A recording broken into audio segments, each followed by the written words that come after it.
नहीं है। मैं सोनू कश्यप जी, जो जिस भाई की हत्या हुई है, जिसको जला के मार दिया, उस माँ को मैंने तड़पते हुए देखा, उसकी बहन को मैंने बड़ी को तड़पते देखा। उन्होंने कहा कि हमारा अकेला सहारा था, वो हमसे छूट दिया। मैं भाई का फर्ज निभाने के लिए, उनके आंसू पूछने, एक बेटा बनने के लिए वहां जा रहा था।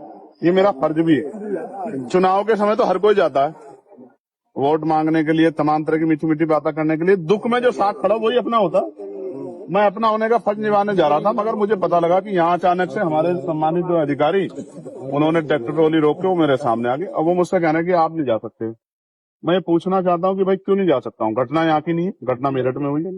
क्या किसी परिवार को उत्तर प्रदेश में, जो पिछड़े वर्ग का परिवार है, कमजोर वर्ग का परिवार है, क्या उसको सांत्वना देना भी अपराध हो गया?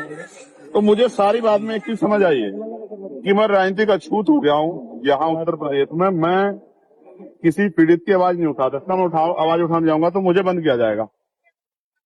इसका एक तरीका मेरी समझ में आया। मैं इनको रास्ता बता रहा हूँ कि जैसे पिछली बार मुझे गोली लगी थी 23 में, मेरी ये हत्या करवा दे पुलिस वाले मिलकर सारे सरकार के साथ। क्योंकि जब तक मैं जिंदा रहूंगा, अगर मैं खाट पे भी रहा, पिलंग पे भी रहा, तो भी बोलता रहूंगा। तब भी जब भी इन पर अन्याय होगा मैं बोलूंगा, पिछड़ों पे, दलितों, मुसलमानों पे, गरीबों पे, बहनों पे। तो एक ही तरीका है इनके पास।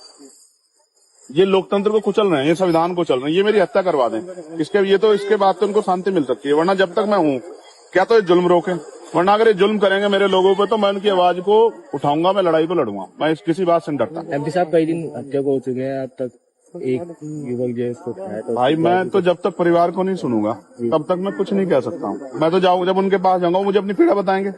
जब मुझे अपनी पीड़ा बताएंगे तभी मैं आगे की बात तो कर पाऊंगा। मैंने तो डिमांड की थी कि इस परिवार को कम से कम 50 लाख रुपए का मुआवजा मिले। क्योंकि देखो मेरी बात सुनो, आप भी पत्रकार साथी हो, अगर आपके साथ कोई दुर्घटना हो, आपके बच्चों को क्या होगा? भाई कमाने वाला था, वो चला गया, उसकी बुजुर्ग माँ, उसका क्या होगा? 10 दिन तो सब आएंगे। तो उसको 50 लाख रुपए मदद दो, एक सरकारी नौकरी मिले, और सबसे इम्पोर्टेंट है इस घटना की सीबीआई जांच हो। यही मांग उठा रहे हो। अब आप पीड़ित के यहाँ जाएंगे या यहाँ से वापस जाएंगे? आप बताओ मुझे। मैं जैसे आगे बढ़ूंगा तो मीडिया वाले कहेंगे पुलिस से लड़ रहे हैं। तो मैं शांति से बड़े अधिकारियों को कह रहा हूँ कि वो मुझे अपनी गाड़ी में ले चलें, मोटरसाइकिल पे ले चलें। मैं अपने सब साथियों को वहीं रुके, मैं अकेला आदमी जाकर उनकी बात सुन के और उसको आगे आपके सामने बता दूं। इसके अलावा बताओ रास्ता क्या है लोकतंत्र में? अगर लोकतंत्र में चुनाव प्रतिनिधि जनता के बीच नहीं जाएगा, औरों की दिक्कत है कि नेता जाते नहीं है, मैं जा रहा हूं तो मुझसे दिक्कत ये है कि वो क्यों जा रहा है। तो भाई और लोगों की मदद नहीं करना चाहता, मैं तो करना चाहता हूं, तो मुझे फांसी चढ़ा दो, यही रास्ता है। मेरा कोई अपराध हो तो आप बता दो भाई, मुजफ्फरनगर के पत्रकार साथी, मेरा कोई अपराध हो तो क्या किसी के दुख में जाना? कल आपके कुदरत न करे आपके यहाँ दुख हो जाए, अगर आपके यहाँ कोई दुख में आता है उसको रोक लिया जाए, कैसा संदेश जाता है? तो जाएंगे, लौटेंगे आप? यार मैं आदमी बड़ा स्पष्ट हूँ।